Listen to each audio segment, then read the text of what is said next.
All right, let's jump right in. Today, we're going to untangle a story where public money, professional ethics, and political influence all collide in a really unexpected way. Let's get into it. So let's just start with this question because it's really at the heart of everything we're about to explore. Is it possible that in a Tennessee county, public money, your tax dollars, was used to fuel a local political battle, maybe without anyone even noticing? Okay, so how did we even get to a point where we're asking that question? Well, it all starts with a publicly funded organization. And to understand the story, you first have to understand the role it's supposed to play. So let's introduce the main player here, the TNAO. That stands for the Tennessee Association of Assessing Officers. Now, here's the key thing you need to know. Counties all across Tennessee pay dues into this organization. And since those dues come from county budgets, yeah, that means they're public dollars. This money pays for a full-time director who is also a lobbyist. And on paper, the mission for this organization is crystal clear. It's there to support county assessors, uphold state law, and serve the public interest. It's designed to be this impartial, helpful resource, not a political weapon. And this slide right here, it really just frames the entire conflict perfectly. On the left, you see what's supposed to happen. Support all assessors, stay impartial. But then you look at the right at what actually went down, and you see the organization's lobbyist was actively working against a county assessor's office and jumped right into a local political fight. See the problem? This is the core of it.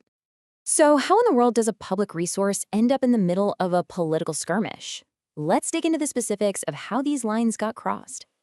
The key individual here is the TNAAO director, a man named Will Denami.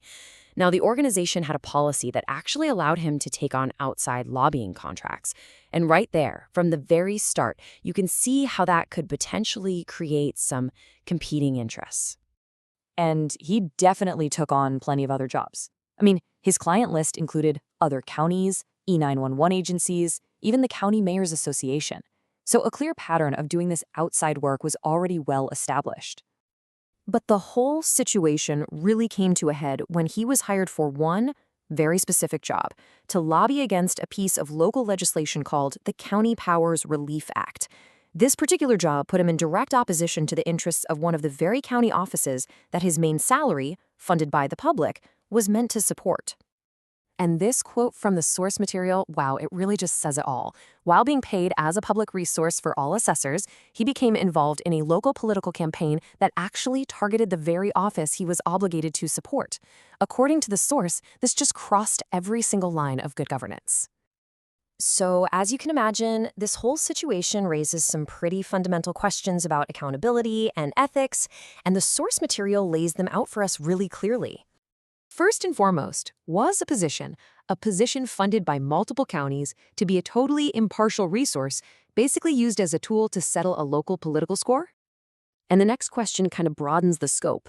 Did this whole thing betray the trust and violate the ethical duty that was owed to every single county that paid dues into the system, all of them expecting impartial support in return?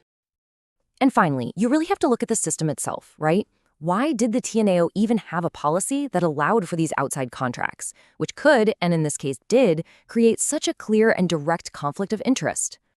You know, these questions aren't just about one person or one organization. They point to a much, much bigger conversation about why good, ethical governance is so essential for every single one of us. So, what's the big deal? Why does this matter? Well, situations like this, they erode the very bedrock of a community. What's at stake isn't just one policy. It's public trust in government. It's the proper use of our tax dollars. It's transparency. And it's the fundamental respect for the rule of law itself. And the source material just sums it up perfectly with this. When others bend the rules to get their way, the people always lose. It's a stark reminder that when good governance fails, it's the public that ultimately pays the price.